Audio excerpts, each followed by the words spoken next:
Salve larpeiros de todo o Brasil! Hoje a gente vai ver um vídeo que se chama Os 6 maiores gêneros de Larp e como achar eventos de Larp. Ele é do canal Sonya's Adventures.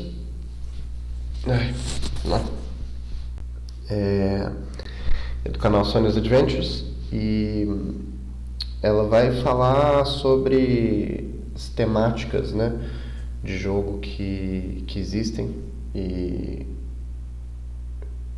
quais são as mais famosas mundialmente falando, assim. É lógico que vai ter tradições que não vão ser representadas aqui, né, porque tá falando em inglês, por exemplo, Bom, se bem que os LARPs, eu ia falar do LARP chinês, né, que são LARPs de fantasia histórica da China e que geralmente são sobre mistérios de assassinato e tal, mas ela vai falar sobre horror e mistério, então provavelmente ela vai falar sobre isso também. Dei uma olhada rapidinha no sumário do vídeo, nos capítulos do vídeo. Antes da gente começar, agradecimentos ao Dan, nosso apoiador. Se você quiser que seu nome apareça aqui, tem várias outras recompensas também que você pode conseguir. Apoie a gente, aqui embaixo, no Apoie-se. Se você quiser entrar em contato com a gente, manda uma mensagem aqui embaixo, nos comentários. Aproveita que o canal não é muito grande, a gente vai conseguir responder. Ou então entra no nosso fórum e se registra lá no nosso fórum, manda mensagem que a gente vai conversar com vocês a partir de lá. E é isso, vamos seguir pro vídeo. É esse vídeo aqui, ó. E ela começa mostrando cenas do Bicolin, que é uma cidade que foi construída só pro Larp Bicolin. Eu já falei sobre o Bicolin aqui antes, falando sobre regras de combate do Bicolin. E isso aqui é uma vista de drone aérea. Muito legal do Bicolin, muito maneiro. Impressionante que eles tenham conseguido construir uma cidade para o jogo, assim. É bem impressionante mesmo. Eu acho que é a única cidade que é assim, é o único jogo que tem uma vila construída só para o jogo, sabe? Os outros jogos de eventos grandes assim, eles geralmente são feitos com acampamentos. Vamos lá.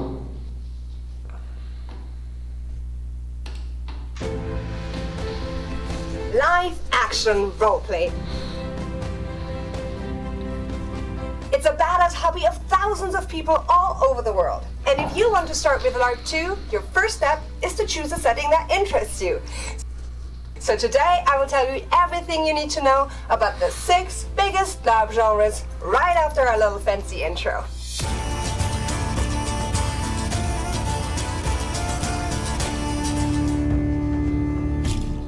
If this is the first time you ever hear about LARP, you might want to check out this video first. It explains all the basics you need to know.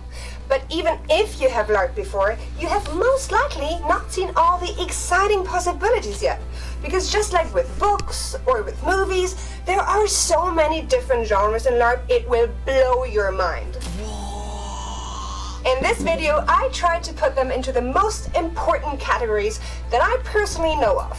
If your community has different categories, I'd love to hear about them in the comments. Alright, so here are my 6 biggest LARP genres. Number 1, medieval fantasy. Medieval fantasy is probably the most popular LARP genre out there, and it's what most people first think about when they hear of LARP. This genre will remind you of fantasy worlds like Lord of the Rings, Game of Thrones, or The Witcher. I call this genre medieval fantasy because it's often inspired by the European Middle Ages. So you'll see people in metal and leather armors carrying swords, axes, or pole weapons.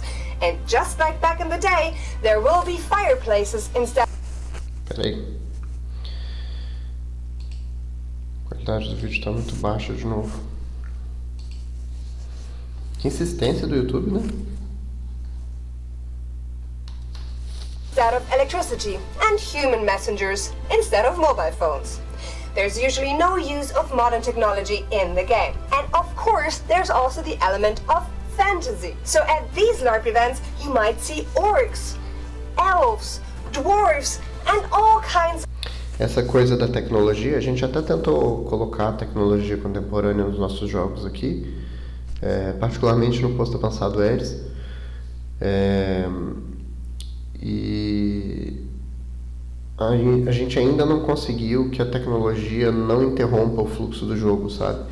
Porque geralmente as pessoas se distraem com a tecnologia e perdem um pouco o rumo da parada. Então, na maior parte das vezes, eu tenho chegado à conclusão de que é melhor que os jogos não tenham muita relação com o smartphone, com tecnologias que possam distrair as pessoas do jogo. São recursos que podem ser interessantes para fazer algumas coisas, mas que eles podem atrapalhar o jogo também. Eu queria fazer jogos cyberpunk, sabe? Que tivesse como usar os telefones como sistema de comunicação e hacking e tudo mais, assim. Mas ainda não conseguimos pensar em coisas interessantes o suficiente para fazer isso, para resolver isso, assim. Of fantastic monsters. There's also usually some form of magic.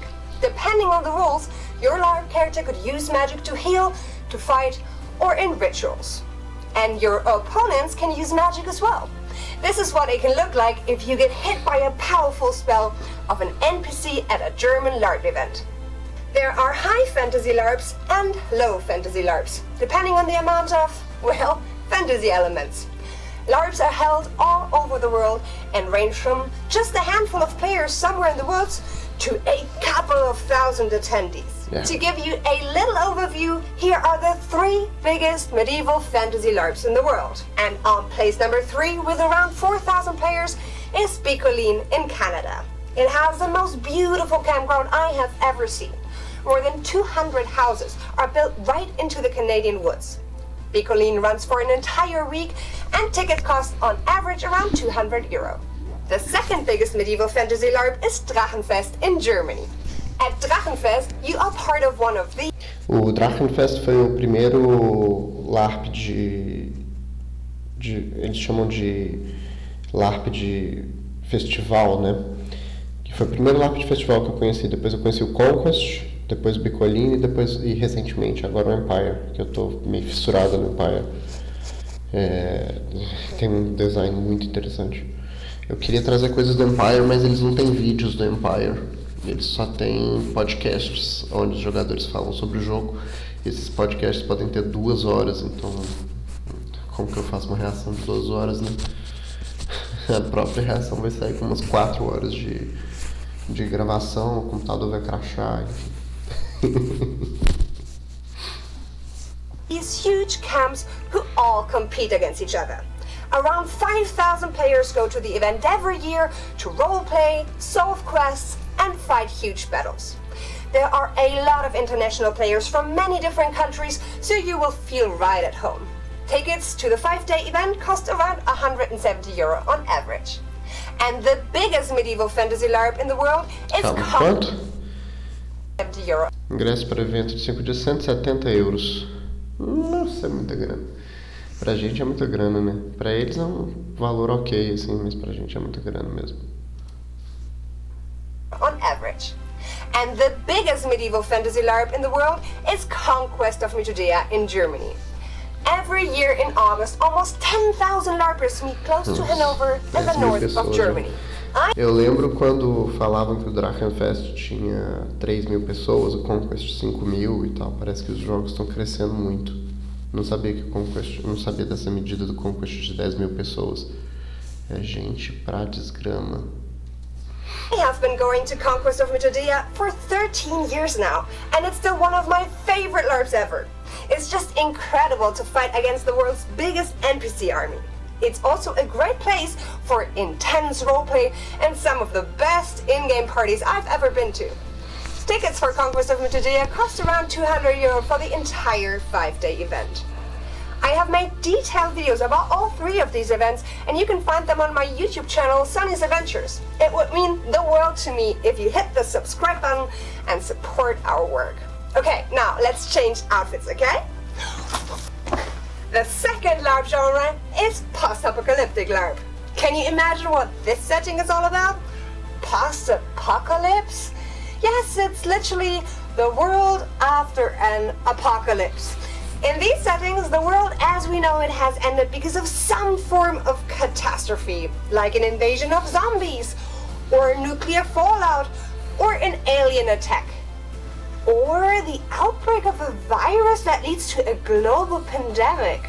No, that's way too unrealistic. Anyways, the inspirations for post-apo LARP events reach from movies like Mad Max and series like The Walking Dead to video games like Fallout. Depending on the story, you might see people dressed in dystopian uniforms or in wasteland costumes, or you might run into mutants. The motto of post-apo LARP outfits is usually more dirt is more good. And in roleplay, it's all about survival in a tough environment. Your LARP character is probably fighting back some form of deadly threat. So yeah, it's not all easy peasy lemon squeezy. The coolest thing is that in this genre you can absolutely use modern technology. To me, that makes it much more easier to immerse myself and really believe that everything is real. For example, at the post-apo LARP that I go to, we use radios to communicate within our LARP group over long distances. And at many events, you will see people driving around in old cars with huge LARP machine guns on top of it, shooting their opponents. There are even motorcycles and vehicles that look a lot like tanks. Imagina o preço de você ter um carro pós-apocalíptico, velho. Caraca, é muita coisa.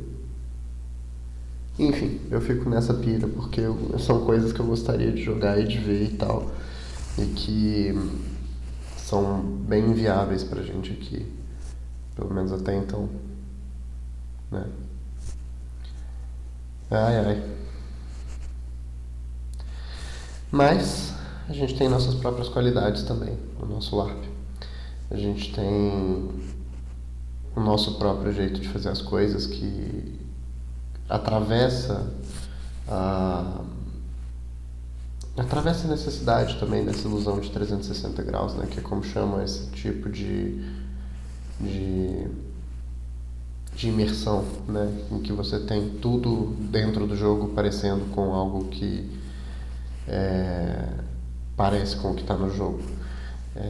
A gente consegue fazer muita coisa para além disso, e se a gente focar nas nossas próprias fantasias, no que a gente tem ao nosso redor, assim, nos materiais que estão disponíveis pra gente, a gente consegue fazer coisas desse tipo de qualidade também. Mas enquanto a gente ficar tentando importar as fantasias externas ao Brasil, as coisas não vão pra frente.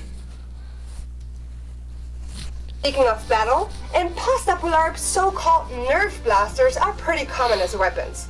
People transform them from these harmless children's toys to really badass-looking modified guns. And you also have often airsoft blasters like these ones here, which obviously means that you then need to wear protective glasses for safety. Now, where do you find post-apocalyptic LARP events? Well, here's a quick overview over 3 fairly big ones around the world. The first one is Bloodspend Reloaded in Sweden. This post-apo LARP has around 200 participants and is set in a dystopian future. A devastating war has turned our planet into a radioactive wasteland. Bloodspend Reloaded happens every year in September at a location a few hours west of Stockholm. The tickets cost around €70 for 3 days, and the event looks simply amazing. Our second example is Fallen in Germany. Around 700 players attend this LARP every year. In the 1950s, a nuclear fallout has ended the world as we know it. So all clothes you see at Fallen are still inspired by that period. The location is a former military base around 2 hours of Berlin. Tickets are on average around €150 for 4 days. And our third example is Old Town in Poland. Now this is Europe's biggest post-apo LARP event with around 1,000 players. It's held at an abandoned airport close to Stargard in Poland. Old Town is set in a world after a nuclear war, and it allows airsoft and Nerf weapons. Even though it is a LARP event, it also has festival elements, so you can watch music concerts or go to parties. Tickets are on average around €65 for 4 days. If you want to know more about the genre of post-apocalypse, I can recommend the YouTube channel of my friend Nuclear Snail Studios. He makes badass crafting videos and has the Nuclear Snow community group on Facebook where you can ask all kinds of questions. But now, it's time to change my outfit again. Ready? Number 3, Vampire Larp. This is still one of the most widespread LARP settings in the entire world. Mainly... Foi o LARP mais popular do Brasil desde a década de 90, né? O Vampiro à Máscara, que é esse jogo que ela vai explicar, ele tem um sistema de LARP criado pro jogo, né? Pro RPG, assim, no cenário do RPG, que foi criado pela White Wolf, né? A empresa que criou o Vampiro. E o Vampiro foi um jogo que teve muita aderência no Brasil. E ele se passa num tempo contemporâneo, então ele faz representar também. Eu joguei Vampiro uma época na Praça da Liberdade, a gente ia às vezes para bares, né? Tem uma Matriz aqui em BH, que é um bar de rock, e a gente ia para esses lugares para jogar o Vampiro. Because Vampire the Masquerade and Vampire the Requiem are popular pen and paper role-playing games. Vampire LARP events are often set in modern times, so they don't necessarily need fancy medieval locations. I know many people who just play it somewhere in a normal house with their clan. This genre is all about diplomacy, power games, and conspiracies. Almost everyone there plays a vampire, so don't think of it as humans versus vampires, but more of an interaction between different vampire clans. If you are interested in playing a powerful fantasy race that is basically immortal and therefore has their very own set of problems, then Vampire LARP could be your thing. To give you an example for an event, check out Camarilla Italia. Around 250 members in 8 cities all over Italy play with this LARP association. Their Vampire LARP events happen every month in cities like Bologna or Milano. Okay, ready for... O Vampiro teve uma época que teve o projeto By Night, né? Que era um projeto em que a galera tinha jogo pelo mundo inteiro de vampiro, assim, tipo, personagens de vampiro eram personagens do mundo inteiro e você podia viajar de uma cidade para outra e jogar nos jogos da outra cidade e tal. Era gigantesco. É um pouco o que o Nero faz nos Estados Unidos, assim, Nero, e tem alguns outros jogos dos Estados Unidos, alguns sistemas dos Estados Unidos que são assim também, que você pode jogar o mesmo sistema em vários lugares diferentes. The next LARP genre? Number 4, historical LARP. LARPs don't have to be all about fantasy and magic. They can also play in historically inspired settings. Imagine being in the Roaring 20s, the Wild West, or on a submarine in war times. In this setting, you can catch a glimpse into a time period that has actually existed. So you might be a cowboy having a shootout, or you are at a fancy dinner in an Edwardian mansion, or you experience the late European Middle Ages. Cool, right? However, this is still LARP and not reenactment. So you will still create a fictional LARP character and you will roleplay a fictional storyline. You will not reenact an actual historical event. To give you a better idea, here are some examples for historical LARP events. Number 1, Legion Siberian Story in the Czech Republic. Siberian Story is an international LARP event that runs every year in the Czech Republic. It is set in 1918 and deals with the topic of the Russian Civil War. It's both physically and mentally demanding. Tickets cost around €260 and include everything from LARP costumes to food. Number 2, Against All Flags in Italy. Ready for 4 days on a historical ship? Then check out this pirate LARP by the Italian organizers Terre Spezzate. It's set in a fictional version of the 1600s and is played in English. Tickets cost around €530 and include food and accommodation on the ship. And number 3 is the Turnai vom Einhorn in Germany. Up to 250 people attend this historical LARP every 2 years. It is set in the 1400s in medieval Germany and tickets cost around €120. Okay, ready for the next LARP genre? Number 5. Sobre o LARP histórico, aqui a gente poderia fazer LARP histórico sobre todo o período colonial, império e tal do Brasil, né? Não sei se já foi tentado fazer isso, mas tem essa possibilidade aí. Tem alguns jogos que resgatam a ditadura militar no Brasil, isso já foi feito, assim, são geralmente jogos de dose única, no estilo dos Larps nórdicos, e eles vão falar sobre os movimentos de resistência, principalmente, da ditadura. Saíram muitos jogos desses ao longo da presidência do Bolsonaro e teve muita gente que escreveu jogos sobre isso, assim, para resgatar essa questão. Sci-fi Larp. If you like science fiction in all its exciting forms, then sci-fi Larp might be just your thing. This genre is influenced by realms like Star Wars, Warhammer 40k, or Cyberpunk 2077. You might fight with airsoft weapons, with Nerf blasters, or even lightsabers. And you could absolutely fly a spaceship like this one from Larp Gladiator in Israel. Isn't that awesome? Sci-fi Larp includes subgenres like cyberpunk and steampunk and is often set in dystopian worlds. Events are generally harder to find, but here's a great example. At 42K Larp in Germany, you are part of these Imperial Guards fighting against the hordes of chaos. Tickets for this Airsoft Larp event cost around €170 on average. Okay, ready for the last Larp genre? Number 6, horror and mystery Larp. Yeah, so this is one of the more unusual Larp genres. Inspiration for these Larps can be anything from the Tales of Cthulhu to detective stories like Sherlock Holmes and all kinds of thrillers and horror movies. These Larp events often play with the concepts of fear and suspense. So you could be spooked by ghosts or zombies, or you're trying to solve a murder case. One example of a Larp event in this genre is Nebel über Innsmouth in Germany. It's inspired by the world of H.P. Lovecraft and set in the 1920s. A mysterious case has drawn your Larp character into this beautiful location. Tickets cost around €350 and include food for 3 days. Okay, now let's switch into something more comfortable, okay? Whew, better! So here's the thing, right? Many Larp events are hard to put into just one category, like the post-apocalyptic sci-fi Larp Prim in Germany, or like Harry Potter Larps. They play in modern times, right, but in a parallel world full of magic.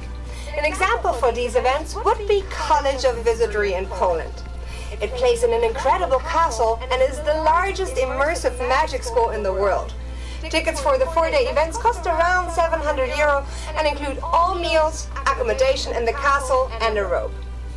Now, if you are hooked and you want to find any type of Larp in your area, simply search for Larp and your country or city on Google or on Facebook.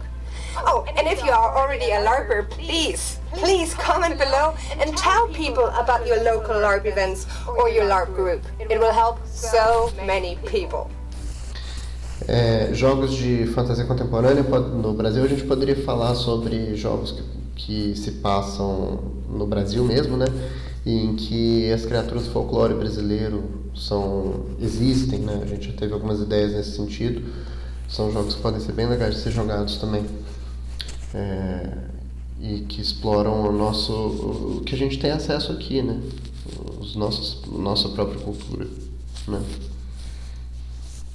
Alright guys, see you in the next video!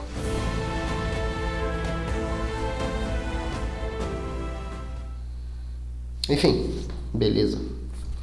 Muito bom esse vídeo dela. É isso. Eu acho que eu não tenho mais muita coisa para acrescentar a respeito dos gêneros de Larp. Talvez faltou aí os Larps dose única, né? Os Larps nórdicos. No Brasil a gente tem a Confraria das Ideias, que faz coisas similares, mas com um jeito próprio de fazer, não é exatamente um Larp nórdico. E a gente também tem muitos escritores de Larp no Brasil que escrevem Larps dose única e escrevem esses jogos para serem jogados por 2 pessoas às vezes, ou por 5 pessoas, né? São jogos menores, que são mais rápidos de preparar, mais rápidos de montar e, enfim, são bastante interessantes.